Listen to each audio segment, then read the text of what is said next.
मेरा नाम रोहन है और मैं 10वीं का छात्र हूँ। मैं दिल्ली में अपने परिवार के साथ रहता हूँ। मेरे पापा एक डॉक्टर हैं। मेरी मम्मी का जुनून एक टीचर बनने का था और अब कुछ ही दिनों में उनकी 15 साल की नौकरी पूरी होने वाली थी। अब से मेरी गर्मियों की छुट्टियां शुरू हो जाएंगी, तो हम सब ने सोचा क्यों ना इस पूरे महीने नाना जी के यहाँ घूमने जाया जाए। सब तय हुआ और हम पैकिंग करके चल पड़े। ट्रेन का सफ़र 3 दिनों का था और बेहद मज़ेदार। हम नाना जी के गांव नंदनगढ़ पहुंच चुके थे। हमारी खुशी मानो 7वें आसमान पर थी। नाना जी के घर पहुंचकर खूब मस्ती की। एक दिन जब मैं शाम के वक्त मंदिर से लौट रहा था, घर के बाहर मैंने 4 दिन बाद आना लिखा देखा। ये वाक्य बाहर साफ साफ लिखा था। मैंने नाना जी से इसकी वजह पूछा तो उन्होंने मुस्कुराकर कहा, इसकी भी एक कहानी है। मैं दौड़कर बहन और भाई को बुला लाया। जब हम सब बैठ गए, नाना जी ने कहानी शुरू की। नाना जी बोले, ये बात तब की है जब मैं जवान था। तब नंदनगढ़ में सरकटा नाम का एक भूत था। वो हर महाशिवरात्रि के 10 दिनों में बाहर निकलता था। गांव वाले बहुत परेशान हो गए थे। एक दिन किसी ने अपने घर के बाहर लिखा 4 दिन बाद आना, और चमत्कार हुआ। उन 10 दिनों में कोई घटना नहीं हुई। उस दिन के बाद से सबने अपने घरों के बाहर वही वाक्य लिखना शुरू कर दिया। उस दिन के बाद सब खुशी खुशी शिवरात्रि मनाने लगे। मुझे भूत प्रेत पर विश्वास नहीं था, पर गांव की रातों कुछ अलग ही लगती थी। एक रात दरवाजे पर खटखटाहट हुई। हमने झांका, वो सिर कटा था। थोड़ी देर बाद गायब हो गया। फिर कई रातों तक वो दरवाज़ों पर दस्तक देता रहा।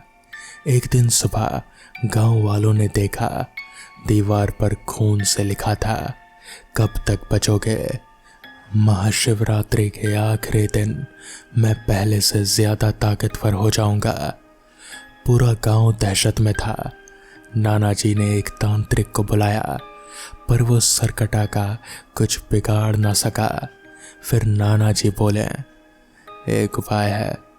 गांव से दूर एक पुराना बंगला है, उसमें एक शक्तिशाली औरत की आत्मा रहती है। वो भली है। गांव वाले वहां गए। उस आत्मा ने सुना और बोली, मैं मदद करूंगी। रात को गांव वाले बाहर बैठे सरकटा का इंतजार करने लगे। जब वो आया, आत्मा उस पर वार की। उस दिन के बाद सरकटा हमेशा के लिए शांत हो गया और शिवरात्रि फिर से खुशियों में बदल गई। लेकिन कुछ सालों बाद जब मैं कॉलेज में था, नाना जी के गांव से एक भयानक खबर आई। नाना जी की लाश तालाब में मिली। शरीर पर गहरे नाखूनों के निशान थे और सिर पर बाल नहीं थे। हम गांव पहुंचे। अंतिम संस्कार हुआ और पुलिस ने जांच शुरू की। अगले दिन फिर एक लाश मिली, बिल्कुल वैसी ही। मैंने तालाब के पास एक कागज पर लिखा, तुम कौन हो और ऐसा क्यों कर रहे हो। अगली सुबह उस पर लिखा था, मैं हूँ मुंजेक, सरकटा का छोटा भाई। मैं उसका बदला लेने आया हूँ। ये सुनकर गांव में हाहाकार मच गया। नाना जी के दोस्त, गांव के बुजुर्ग सब डर गए। पापा ने एक सिद्ध अघोड़ी तांत्रिक को बुलाया। रात को तांत्रिक ने अपने मंत्र जपे, पर तभी आसमान गूंज उठा। मुंजेक की भयानक हंसी चारों ओर फैल गई। पेड़ झूमने लगे, हवा में राख और चीखें उड़ने लगी। गांव की जमीन कांप उठी। अचानक तालाब से लाल धुआं उठा और मुझे एक प्रकट हुआ, सिरकटा से भी ज्यादा डरावना, आंखों से नीली आग निकलती हुई। तांत्रिक ने त्रिशूल उठाया और मुझे एक पर प्रहार किया, पर वो हर वार का जवाब भूतिया गर्जना के साथ देता रहा। बिजली आसमान में फटी, धरती पर तांत्रिक और मुझे का भयंकर युद्ध छिड़ गया। घंटों तक मंत्र और चीखें गूंजती रही, हवा में मौत की गंध थी। आखिरकार भोर होते ही तांत्रिक ने अग्नि मंत्र का उच्चारण किया, जिससे नीली ज्वाला ने मुझे को घेर लिया। उसकी चीखें पूरे गांव में गूंज उठी और धीरे धीरे सब शांत हो गया। तांत्रिक ने गांव के चारों ओर एक अदृश्य सुरक्षा चक्र बना दिया, ताकि कोई आत्मा अंदर ना आ सके। उसके बाद गांव में कभी कोई डरावनी घटना नहीं हुई। तो दोस्तों, ये थी आज की पहली कहानी। तो चलिए बढ़ते हैं आज की दूसरी कहानी की ओर। लाल रोना, जिसका अर्थ होता है रोने वाली औरत, मैक्सिको और लैटिन अमेरिका की एक बहुत ही प्रसिद्ध और डरावनी लोक कथा है। ये कहानी बस एक भूतिया किस्सा नहीं, बल्कि सदियों से लोगों के दिलों में बसे डर और अपराध बोध का प्रतीक बन चुकी है। ऐसा माना जाता है कि ये कहानी सच्ची घटनाओं पर आधारित है, जिसे समय के साथ अलग अलग तरीकों में बताया गया है। बहुत साल पहले मैक्सिको के किसी गांव में मरिया नाम की एक बहुत ही सुंदर औरत रहती थी। उसकी सुंदरता पूरे इलाके में मशहूर थी और कई रईस लोग उससे शादी करना चाहते थे। एक दिन एक अमीर स्पेनिश आदमी किसी उच्च वर्ग के कुलीन ने मरिया से शादी की और वो दोनों खुशहाल जीवन जीने लगे। उनके 2 प्यारे बच्चे हुए, लेकिन समय के साथ उस आदमी ने मरिया से दूरियां बनानी शुरू कर दी। वो घर देर से आता, कभी बच्चों से नहीं मिलता, और एक दिन वो किसी दूसरी और अमीर महिला के साथ चला गया। मरिया टूट चुकी थी। गुस्से और जलन में अंधी हो चुकी मरिया ने सबसे भयानक काम कर डाला। एक रात अपने पति से बदला लेने के लिए उसने अपने दोनों मासूम बच्चों को नदी में डुबो दिया। जैसे ही गुस्सा शांत हुआ, उसे अपनी गलती का एहसास हुआ। वो दौड़ती हुई नदी में गई, बच्चों को खोजने की कोशिश की, पर सब कुछ खत्म हो चुका था। पश्चाताप और गिल्ट ने उसे पागल कर दिया। वो दिन रात रोती रही और आखिरकार खुद भी उसी नदी में कूदकर आत्महत्या कर ली। मौत के बाद भी उसे शांति नहीं मिली। कहा जाता है कि भगवान ने उसकी आत्मा को ये श्राप दिया कि जब तक वो अपने बच्चे को नहीं ढूंढ लेती, उसे धरती पर भटकते रहना होगा। तभी से वो सफ़ेद कपड़ों में एक औरत के रूप में रातों में नदी, झील या तालाब के पास रोती हुई दिखाई देती है और यही आवाज़ सुनाई देती है, आई मोई हियोस, यानी कि मेरे बच्चों को बचाओ। लोगों का मानना है कि लाल रोना बच्चों की आत्माओं को खोजती है, इसलिए वो अकेले घूमते बच्चों को उठाकर ले जाती है। कभी कभी उन्हें नदी में डुबा देती है, मानो उन्हें अपना बच्चा समझकर। कुछ लोगों का ये भी मानना है कि अगर आप रात को रोने की आवाज़ सुने तो वो नज़दीक नहीं बल्कि दूर होती है, और अगर आवाज़ धीमी लगे तो वो आपके बहुत पास है। कई लोगों ने दावा किया कि उन्होंने लाल रोना को देखा है या उसका अनुभव किया है। कुछ इतिहासकारों का मानना है कि ये कहानी 1500 के दशक में शुरू हुई थी, जब स्पेनिश लोग मैक्सिको आए थे। कुछ लोग इस कहानी को एक असली महिला डोना मरिया से जोड़ते हैं, जो हर्नान कॉर्टेस स्पेनिश विजेता की प्रेमिका थे और जिसने समाज में अस्वीकार किए जाने वाले अपने बच्चों को मार दिया था। ला llorona की कहानी इतनी प्रसिद्ध हुई कि कई फिल्में, डॉक्यूमेंट्री, एक टीवी सीरीज भी उन पर बनी। आज भी मैक्सिको, ग्वाटेमाला, टेक्सास और न्यू मैक्सिको जैसे इलाकों में माँ बाप अपने बच्चों को ला llorona की कहानी सुनकर डराते हैं ताकि वो रात में अकेले बाहर ना जाएं या नदी के पास ना जाएं। कहानी में इतिहास, दर्द, अपराध बोध और लोक परंपरा का मिश्रण है। हो सकता है ये एक सच्ची घटना पर आधारित हो जिसे पीढ़ियों ने और डरावना बना दिया हो, लेकिन एक बात तय है, ला llorona केवल एक भूत नहीं बल्कि एक चेतावनी है कि भावनाओं में बहकर किए गए पाप कभी न कभी लौट कर आते हैं। तो दोस्तों, ये थी आज की दूसरी कहानी। तो चलिए बढ़ते हैं आज की तीसरी कहानी की ओर। विराट सरीन को डर नहीं लगता था। उसने अफगानिस्तान के खंडरों में रातें गुजारी थी, अंडमान के वनवासियों से आमना सामना किया था और पाकिस्तान सीमा के पार झाड़ियों में दुबक कर डॉक्यूमेंट्री शूट की थी। लेकिन जो उसे मिला था एक पुरानी सीडी में, वो कुछ और ही था। सीडी में केवल आवाज़ें थी, घने जंगलों के बीच हवा की तेज सिसकारियाँ, फिर एक औरत की लंबी करहाती सी चीख और फिर सन्नाटा। उस सीडी पर एक नाम लिखा था, अंधी घाटी। वो जगह भारत नेपाल की सीमा पर थी। स्थानीय जनजातियां उस नाम को लेते वक्त ही कांप उठते थे। वहां कोई नहीं जाता था, लेकिन विराज जाना चाहता था।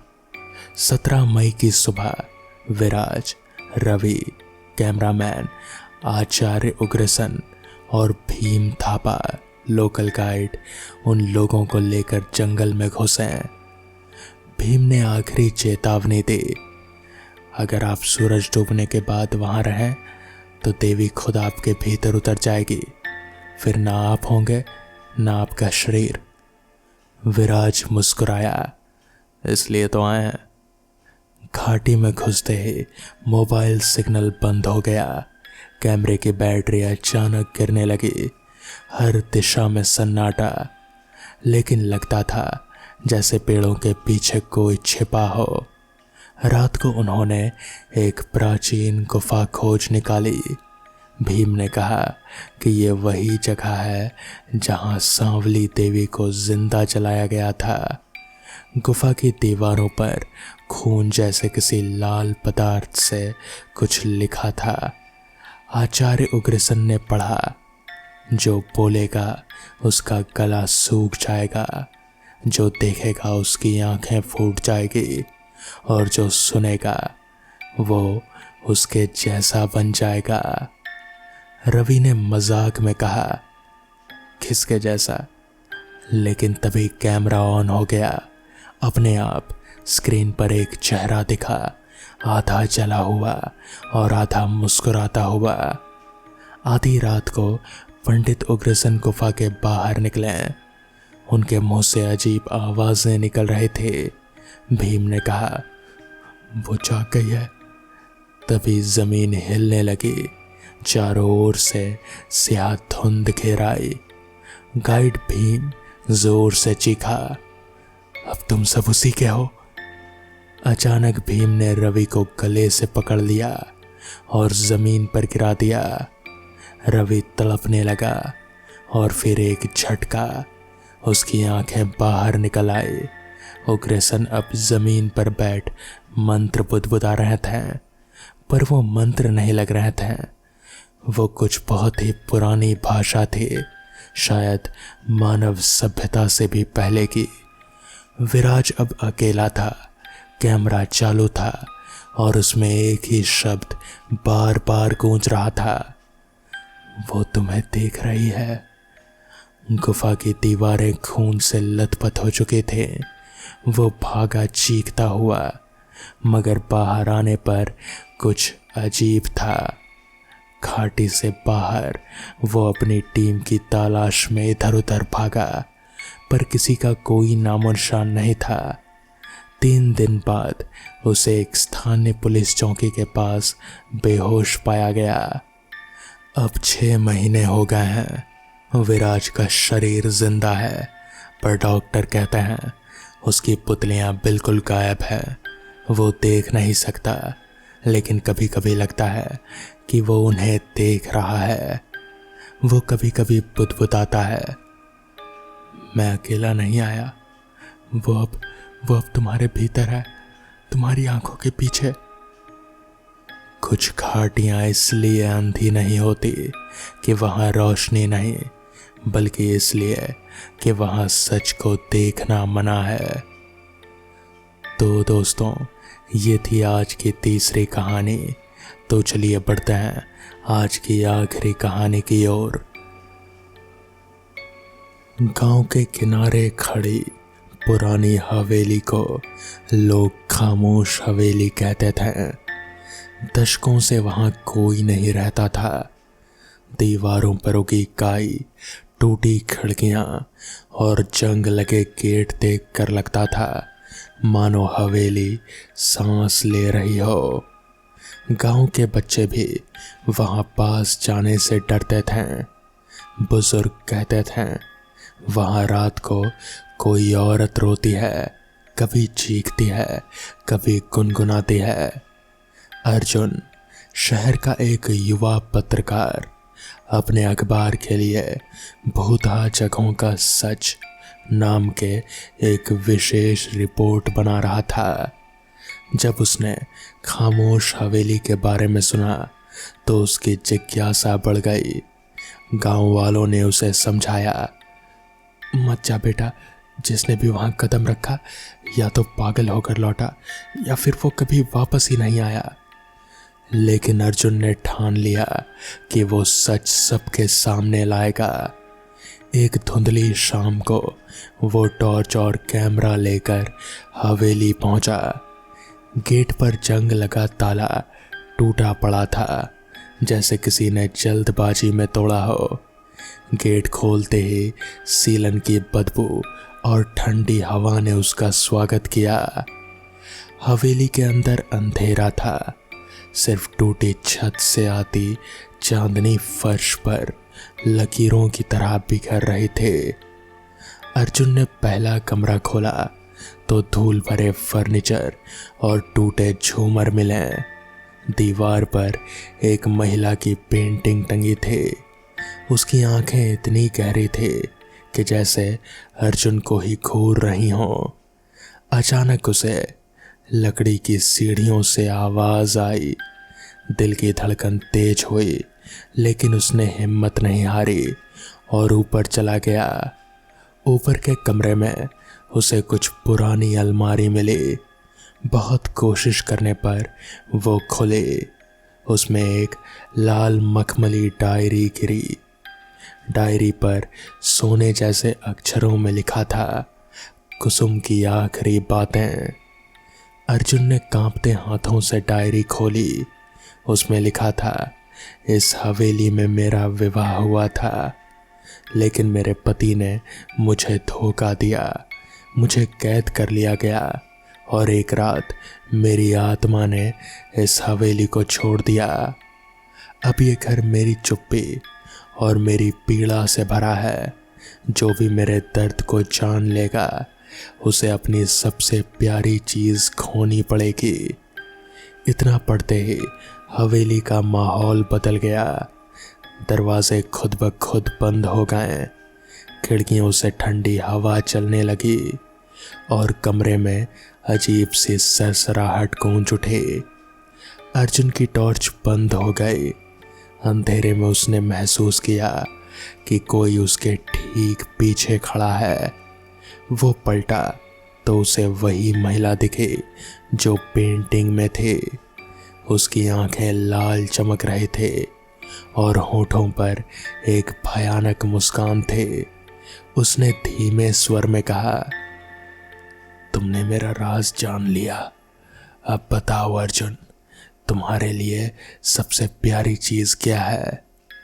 अर्जुन कांप उठा। उसके दिमाग में माँ की मुस्कुराती तस्वीर आई। उसे लगा मानो उसकी माँ की सांसें अचानक टूट रही हों। वो जमीन पर गिर पड़ा और चीख उठा, नहीं नहीं, मेरी माँ नहीं। और फिर हवेली में सन्नाटा छा गया। अगली सुबह गांव वालों ने देखा कि हवेली के गेट पर अर्जुन का कैमरा पड़ा था। उसमें सिर्फ एक तस्वीर कैद थी। हवेली के खिड़की में खड़ी एक औरत जिसकी आंखें लाल थी और जिसके पीछे अंधेरे में अर्जुन की धुंधली परछाई दिखाई दे रही थी। उसके बाद से अर्जुन कभी दिखाई नहीं दिया। लोग कहते हैं अब हवेली की खामोशी में उसकी भी चीख शामिल हो चुकी है। रात गहराती जा रहे थे। हवेली में फंसे अर्जुन की सांसें तेज हो चुके थे। लाल आंखों वाली औरत उसकी ओर बढ़ रहे थे। अर्जुन ने कांपती आवाज में कहा, मैं सच जानने आया हूं, किसी का अपमान करने नहीं। औरत अचानक ठहर गई। उसकी आंखों की चमक कुछ पल के लिए धुंधली पड़ी। सच जानने की कीमत देनी पड़ती है। मेरे दर्द को जानने वाला कोई भी इस हवेली से जिंदा नहीं गया। अर्जुन ने हिम्मत जुटाई और डायरी उठाकर बोला, अगर तुम सचमुच निर्दोष हो तो मैं तुम्हारी कहानी दुनिया तक पहुंचाऊंगा। तुम्हारी आत्मा को मुक्ति मिलेगी। महिला की परछाई धीरे धीरे कांपने लगी। उसकी आंखों से आंसुओं जैसी दो लाल बूंदें गिरी। उसने धीमे स्वर में कहा, मेरे पति ने मुझे कैद कर दिया था। मैं रोती रही, चीखती रही, लेकिन किसी ने मेरी मदद नहीं की। एक रात उन्होंने मुझे इस हवेली के तहखाने में जिंदा दफना दिया। मेरी आत्मा तब से यहीं भटक रही है। इतना कहते ही हवेली की जमीन कांप उठी। दीवारें चड़मड़ाने लगी। अर्जुन को लगा कि पूरी हवेली ढह जाएगी। तभी औरत ने आगे बढ़कर उसका हाथ पकड़ लिया। हाथ बर्फ जैसा ठंडा था। तुम्हें मेरा दर्द दुनिया को बताना होगा, तभी मैं इस कैद से आजाद हो पाऊंगी। अर्जुन ने कांपते हुए सिर हिला दिया। अगले ही पल उसके सामने का दृश्य बदल गया। वो हवेली के गेट पर खड़ा था। हाथ में वही डायरी थी, लेकिन हवेली अंदर से शांत और वीरान थी। लाल आंखों वाली औरत कहीं नहीं थी। गांव वाले सुबह उसे देखकर हैरान रह गए। अर्जुन ने उन्हें सारी बात बताई। पहले तो लोग डरे, लेकिन धीरे धीरे उसकी बात पर विश्वास करने लगे। उसने अखबार में पूरा लेख लिखा, खामोश हवेली का राज। उस लेख ने पूरे क्षेत्र को हिला दिया। लोग पहली बार जान पाए कि हवेली में कोई शैतानी ताकत नहीं, बल्कि एक औरत की दर्दनाक कहानी कैद थी। कुछ दिनों बाद जब अर्जुन फिर से हवेली गया तो उसने देखा कि वो धीरे धीरे ढहने लगी है, मानो किसी अदृश्य शक्ति ने उसे मिटा दिया हो। गांव वाले कहते हैं कुसुम की आत्मा अब मुक्त हो गई। लेकिन अर्जुन के साथ कुछ अजीब हुआ। हर बार वो जब आईने में देखता तो उसकी परछाई में उसे कुसुम की झलक दिखाई देती।